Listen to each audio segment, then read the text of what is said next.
if they haven't completed the prep guide, if they haven't completed those questions, they get a 0 for it. Okay? So if you've got 5 questions and you've only answered 4, you don't get credit for those 4. You got to answer all 5. You get a 0. So they have to submit this answer for you? Pardon? They have to submit this answer for you? Yes, they do. Oh, okay. And then So yes, thanks for the question. I forgot to mention it. So yeah, so what happens is that students know at the beginning of the year that this is going to be a primary activity in the class. Every prep guide that they turn in, and that's what you just did, is complete a prep guide, is worth 5 points. 5 easy points. If they do it, they get the 5 points. It's a very small part of the class percentage. If they don't do it, they get a 0. And the first time they get a 0, it hurts. Because they add up over time to be worth, in my class, about 70 points. There's 14 of these chapters in my class, each worth 5 points. Okay. So now what I'm going to have you do is I want you to break up into pairs. And I want you to go through and discuss your answers.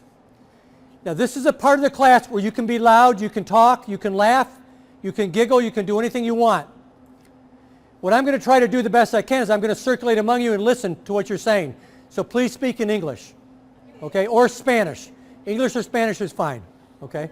No French. No French, okay? No French. Je ne parle français, okay? So, hang on just a second. So, if you have written an answer down that's not as good as somebody else's answer, go ahead and copy that answer or talk about it. This is the part of the class where we spend time having students discuss those issues by themselves. They've read the chapter, they've come to class answering the questions, so they're prepared to have a discussion. More prepared than they are when they come to a lecture, because you know now that they've done the homework. Okay? They've done the homework. Please. I have a question. If we do this in class, and after the students answer and they get together to discuss their answers and choose the best one, how do you grade them this way? Okay. So the question is, if you're allowing students to grade them, to share answers with each other, how do you grade them? You don't grade them. What you grade them on is whether there's been answered or not. Okay? And you usually do that as students are coming into class. You say, let me see your prep guide. Okay? So it's just a completion thing. But because of the discussion, they're going to want to do it as well as they can because they don't want to be embarrassed. But if they've missed something, if there's a concept that's very difficult to understand, then they discuss it and they get ideas from each other. Okay? Now, so far, the teacher has played no role except to set the students up for the reading, set the students up for the prep guide, set the students up for the discussion. So with that in mind, I want to take just about 10 minutes. We won't discuss all the answers, but I want you to go ahead and talk about what you've written down. Start with number 1 and go through as best you can. Okay? Just a second. Regarding the technical courses, I think this method could be good with the general courses. But regarding the technical courses like molecular biology, for example, it will be very difficult for our students to read it at home and assign or answer the assessment or assignment. And then come back and discuss. It's very difficult to do this with the technical courses. Actually, the comment is a good one. But what the data show in the studies of interteaching is it's not correct. That is, it works good regardless of the level of class, whether it's a freshman level, first year class or a fourth year class. It works regardless of whether you're in mathematics or chemistry or biochemistry or physics, psychology, English. Because what is important is how you set those students up with those questions. Get them into the reading. Now, we're not done with the class. That's not where the teaching all is, okay? But it's a fundamental part of getting students prepared to come to class to discuss it. So I'm going to give you about 10 minutes to discuss with each other.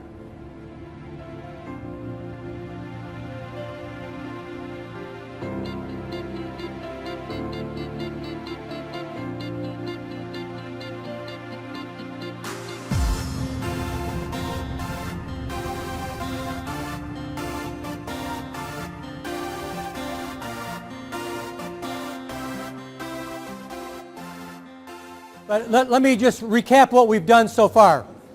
We've had you read an article. We've had you answer questions, and now we've had you discuss it and compare answers and take notes. And what did you see me doing? Yeah, I sort of floated around, and I tried to make contact with as many people as I could in the 10 minutes I had.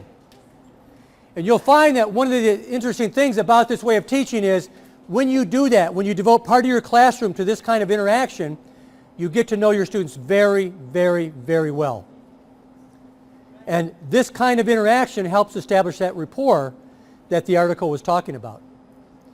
Because you're having one-on-one conversations with students about things that matter in your discipline. You're not just talking about like, what did you do on the weekend, or how's the weather, or how's your family. You're talking about things that are related to your discipline. And you're able to, as you go through and you listen to people on both sides, the only thing that I saw that was problematic was question number 1. And that's what I do. My job is to go through and listen to students, ask questions, and figure out where there might be problems. And then what I do, either after this discussion or the very first thing the next class period, I give a mini lecture that clarifies the points that were difficult to understand. So what I would do, in addition to explaining to some of the individuals what identity and integrity meant, I would actually prepare maybe a 5 or 6 minute lecture on those kinds of things and give some examples. The idea is, why teach things to students that they already know? Why waste your valuable class time going over things that they already know? Well, how do you know what they know? Most people don't know that. But when you have this kind of interaction, you have students filling out answers to these prep guides, you know right away where the problems are. So it's very easy for you, particularly if you're an experienced teacher, to right off the top of your head, identify those problems and provide some clarifying comments. Okay. So far all we've done is provide you an example of interteaching. Okay, so I'm going to leave you right there right now for a few minutes. I'm going to go into what kinds of elements interteaching has, and then when we come back after lunch, we're going to spend the rest of the time talking only about interteaching. Okay? Do you have any questions about this process so far that we went through? Please. Yes, I want to ask about the prep guide. Do you usually have open-ended questions or like comprehension questions, or do you sometimes use multiple choice? Okay. Do you vary these? Okay. Or, what kind of activities do you do? Is it always a comprehension question like these? That's a very good question about questions. Okay. So the question is, when you create a prep guide, what kind of questions do you use? Open-ended, multiple choice? You're going to want to use more open-ended than multiple choice. I've never used a multiple choice question for a prep guide in my life. Why is that? I don't do that because it's factual. It doesn't lead to a deep type of understanding. Whereas the kinds of questions you saw here got you into the central concepts and requires you to have a deeper understanding of what those concepts meant. So the prep guides are meant to be challenging. They're not meant to be something that students can sit down and do 5 minutes. By the way, even though we did this in the classroom, students would be doing this at home.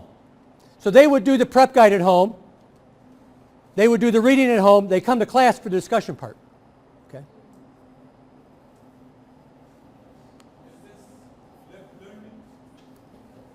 Is this flipped classroom, flipped learning? No, this is not flipped learning. Okay? I mean, it's similar to it, but it's not the same. Because, usually in flipped classroom, students are listening to some sort of lecture or presentation, where here they're actually doing the reading and answering those questions. I'm going to get ahead of myself, but let me tell you this. I went from teaching an introductory course of 300 or 400 students to teaching a course of 50 to 60. And I used only this method. And the reason why I went to this method is because I felt like I didn't know my students. Here I was, I've been teaching for a long time, and I really didn't know who my students were. I got good evaluations teaching these big classes, but I really didn't have a connection, a close connection to students. And before I retired, I wanted to have that. And I got exactly what I wanted and more. Not only that, until I taught this class, the average in the class had been about a C minus to a C.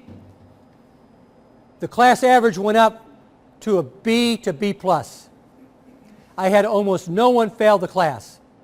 Why? Because they're so engaged all the time. They're in the material. They're on task. What do we know about learning? In order to learn, you've got to spend time learning. You've got to spend time on task. What does Interteaching do for you? It gets them into the reading. It gets them answering the questions. It gets them discussing. It gets them interacting with the professor. It's like a miracle drug. Okay? Thank you for those questions. So what we did is engage in an I'm so sorry. Could you put the microphone on him, please? Till now, it is difficult for me to differentiate between interteaching and group learning. Okay, so the question is difficulty distinguishing between group learning and interteaching. There are lots of forms of group learning. Probably the most famous type is what's called team-based learning, where the whole class is nothing but teams. Okay? You can see in this class, the interteaching class, that the teacher has a greater role. The teacher really is a facilitator in that. You could say it's a form of group learning because you do break students into pairs, but there's much more involved in that in terms of what goes on at home with the reading and the prep guide and how the teacher interacts with the students during that group process. So I understand your question. I think it's a good one. So I think for right now we can consider it a form of group learning, but with a very, very strong set of restrictions. So what I'd like you to notice is that what we engaged in here was a lot of active learning. And I'm going to review active learning here in a little bit of depth for you. Okay? Reading is a form of active learning, particularly when you know you got to answer questions about it. Answering the questions themselves is a form of active learning. They're not sitting by passively, are they? They're doing something. Coming to class and exchanging ideas, having a discussion about it is active learning. It's more than just listening. It's like, what did you write? What did you write for answer number 1? What did you write for answer number 3? Mine's different. Let's discuss it. Okay? Why did you get one answer and I got a different answer? Which one of us is more correct? That's the kind of discussions that go on in an interteaching classroom. And the final thing we did, one second. The final thing we did is we took time to clarify misunderstandings. Not only when I was working with you one-on-one, but also when we came together for a group. That's what we would do. Question? Yeah, the question is, do you think it's pairs grouping that students to different groups or pairs is okay to be done so they can go and study together and then later on they come and discuss it over here with others? Yeah, the question is a fair one, and that is it okay for students to get together outside of class, read it together and answer questions? Absolutely. What are they doing there? They're interacting. Okay? They're interacting. They're discussing. They're comparing. Now chances are when those two students get to class, they're going to be in a different group. They're not going to be in the same group. Yeah. And so what I try to do with interteaching is change my groups every time. So you two were paired together, and I know that. Now, what I might do is I might have you turn around and work with this couple. Okay? Do it a little bit differently.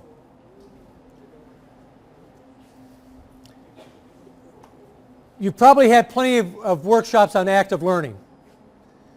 So you know what active learning is, but nonetheless I'm going to review it a little bit anyway. Okay? Most learning that students engage in the college level is passive. They sit and listen to a lecture. They read without taking notes. They read without asking questions about what's in that reading. There's no discussion in class with each other or with the teacher. That is passive. We know by 50 years of research that does not produce very good learning.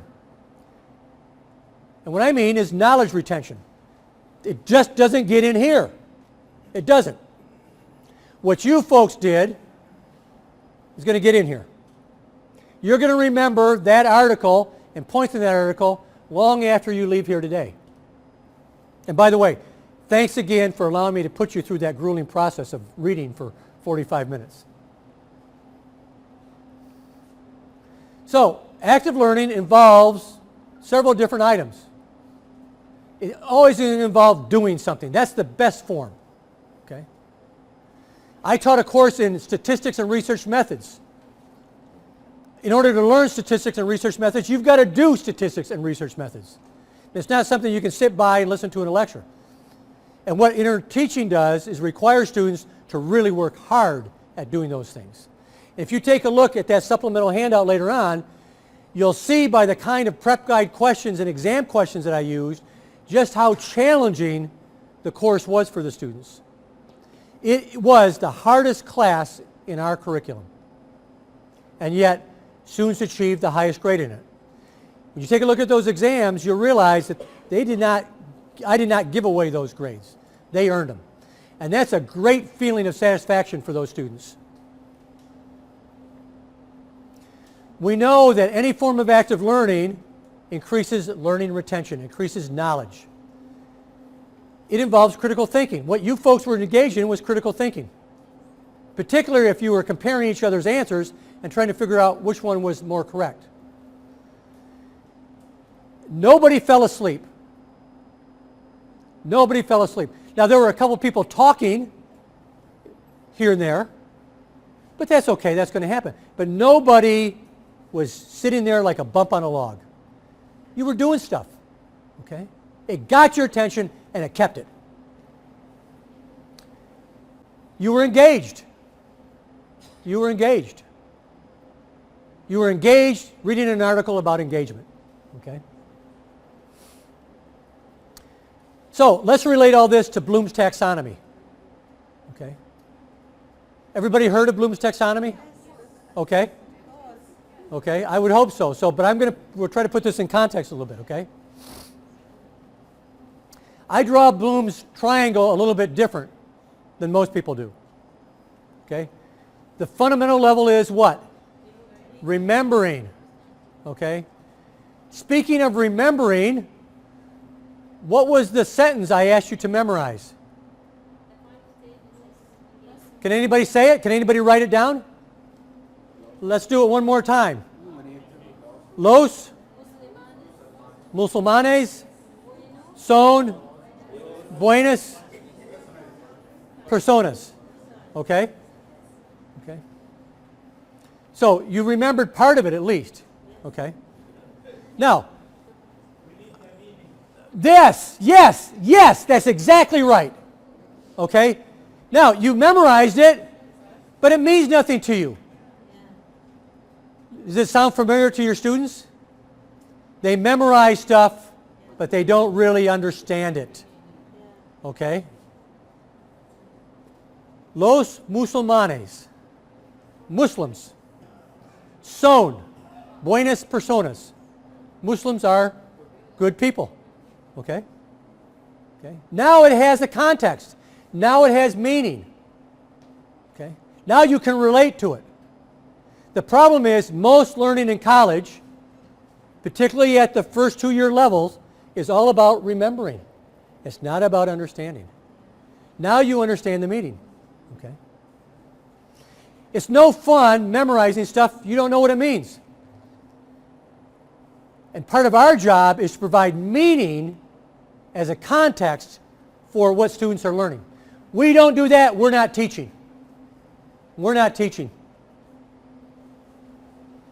So understanding is critical to this process. The next 2 steps are applying and analyzing. Okay? Making application. So if I wanted to, I could give you a couple Spanish sentences and you could create a new sentence from learning those 2 sentences. Okay? And that would be sort of applying, understanding, evaluating, and finally creating. These rascals right up here, these items right up here, this is where critical thinking takes place. There's very little critical thinking that takes here. Understanding something is not critical thinking. In order to begin to critically think about information, you've got to at least get to this stage. But this is where it really happens. This is what we want students to get. Okay? We want them to have that power. We want them to have the same power we do on an intellectual level. I'm not going to run you through these because we all know what they are. So, the first question to ask yourself when you think about Bloom's taxonomy is, where are my students as a whole? Second question is, where do I want them to be? Okay. Where do they need to be in order to perform a task or a duty or a job in this field? Okay. So it's not just what they know, it's what they can do, because all of these involve doing. Okay? All of them involve doing. Here's the interesting thing. As you move up through Bloom's taxonomy, okay, and hit these L's here, what happens? You create student interest and engagement. This is pretty boring stuff down here, okay? Yet this is what we require of most of our students. Now, as you saw with your example of interteaching, we did all this stuff. But those questions were what? Asking you to analyze the article, to evaluate it, and in some cases create information.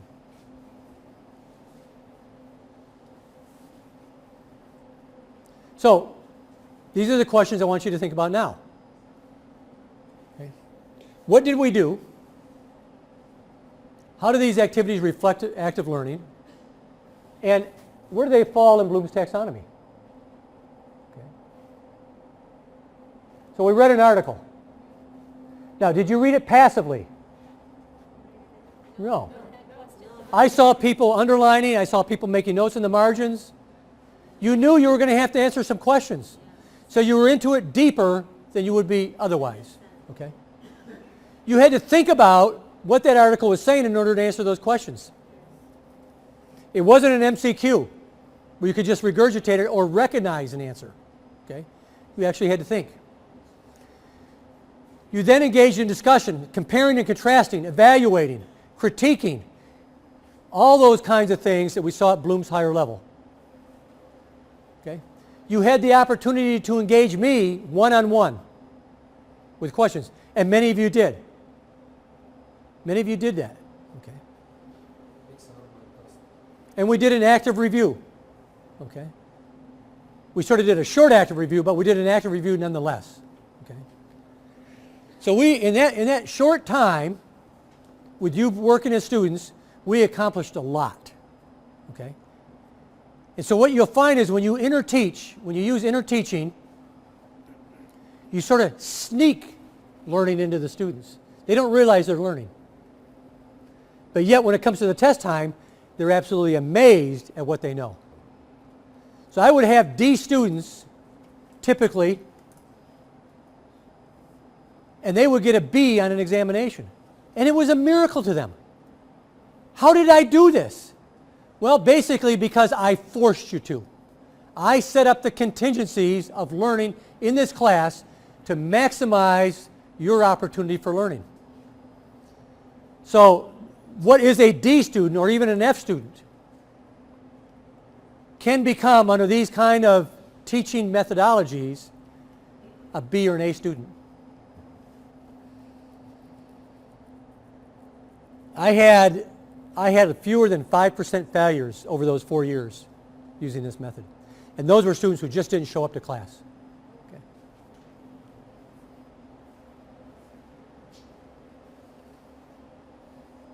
This is just another way of saying what I just said.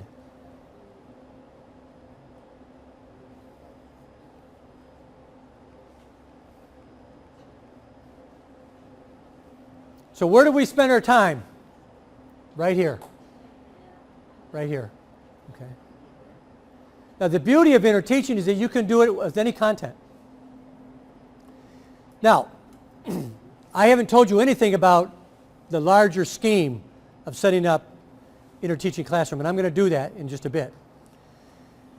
But I will tell you that what we know about interteaching is that it works regardless of the discipline it's in.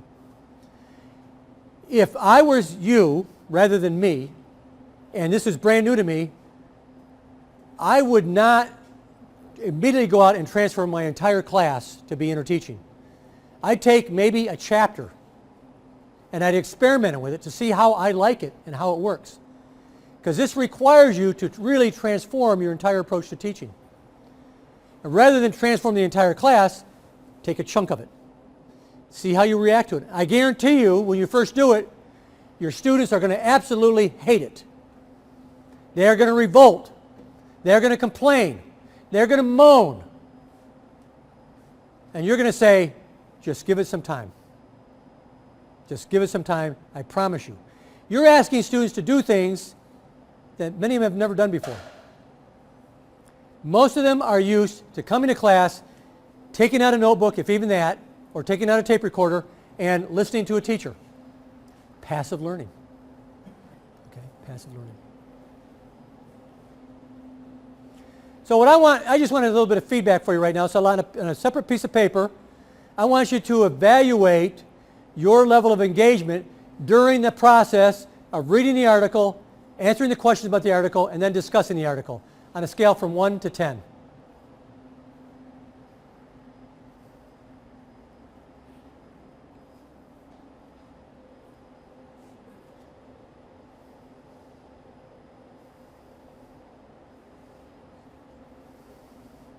So I'm not asking you how interesting the material was. I'm asking you how engaged you were in actively reading, responding to questions, and discussion. I would rate myself between 8 and 9. 8 and 9. Yeah. Thank you. 8 and 9. Anybody else? Who else on the men's side is 8 and above? How about hands? Okay. Yeah. 8 and above. 8 and above. Okay. How many were 7? Okay. How many were 1? Okay. How many were 2? Okay. Actually, for me, it was based on the 3 levels or 3 stages. Through reading, it was around 5. Through answering, it go up to 7 because I went back to read more deeply to answer the question. During the discussion, I understand a lot of information, Okay. and it went up to 9. Fair enough. I like what he did, what this gentleman did, was he broke it down to the 3 components. Reading, writing, discussion. 5, 7, 9. Okay, which would be an average of about 7 or maybe a little more. Okay, good. Ladies, how many of you were 8 and above? Okay. Okay. Okay, most of the ladies were 8 and above, 7 and above? Okay, how many 1? Would you admit it if you were 1? Probably not, okay. My point is what we did was above average in terms of what you might think level of student engagement would be. I think active learning sometimes gives the excuse to the lazy teacher to depend on students in order not to do anything. This Okay. is unfortunate if they have taken the advantage of active learning to serve their purpose rather than to teach the students, and they have seen it. Well, you may have seen it, but what I will tell you is that the typical teacher who engages student in active learning is not the lazy teacher, because it requires so much preparation on your part. It requires spontaneity on your part. You have to be sharp. So because what's going to happen is when you're in front of the class and you say, are there any questions? Most students don't raise their hand. But now when you're engaging one-on-one, students feel comfortable. They're no longer in the public eye. It's just you and your group. And you've got to be prepared for any question those students answer. And it's scary the first time you do it. Yeah. Please. From my own point of view, actually, this interteaching could work effectively with mature learners, not the adult ones. I mean, this could work effectively with the postgraduates Oh, yeah. rather than the undergraduates. Yeah. And this is related to the small group work. this is based on a small group work. Part of it is, yes. Yes. But it's a different format. So it's really important for the adult learner to give a background first before distributing them into groups, and then you should read and discuss and answer the question, think, bear, and share this way. We should give a background first for the adult learner, and then the small group work. Is this right? I really don't know the answer to that question because it's an experimental question. And I don't know how to answer that question because I haven't seen data related to that. So here's a good chance for you to do some research. So, sort of throw it. Sir? No? Oh, you're picking. Okay. Sir? In order to go for this kind of actively teaching or learning, regarding the student, of course there are some variables within students, attitude and cognitive and learning. So how could we manage these things, active learning, with these conditions? Well, if I'm interpreting the question correctly, I think we're talking about the individual differences that students bring to class. And that's true. You're absolutely true that students do vary. But what you find with this method is it levels the playing field. Because all students are capable of some degree of higher level learning. And what you'll find if you use this, your grade distributions will be skewed toward the upper end, regardless of those individual differences. And you'll find, you remember this slide I showed earlier on about the benefits of being an excellent teacher? You'll find that all those benefits accrue to virtually every one of your students in class, regardless of their GPA, regardless of whether they're a boy or a girl, regardless of whether they have studied hard for other classes, because this class forces students to all study at the same level. They may not understand at the same level, so there you don't have all A's or all A's and B's. But what happens is it brings everybody up to a higher level of learning regardless of where they're starting from. Unless they're just incredibly stupid. Okay? And I haven't had that yet. I've had students who are incredibly lazy, but never incredibly stupid. You know, I think when we say, well, there's a stupid student, what we're really saying, there's an unmotivated student. And when you put students in this kind of learning environment, they're no longer unmotivated because the system drives them to do these kinds of things in class. They have no choice. I had every one of my students come to class with the reading complete, 100% for 4 years, regardless of the level, regardless of what their grades were, regardless of what their approach to understanding was before this. Because now I leveled the playing field. I made everybody equal in terms of what they had to do in the class to complete it. Like I said, it's like a miracle drug. You'll understand what I'm talking about more when we get into active learning, interteaching after the break.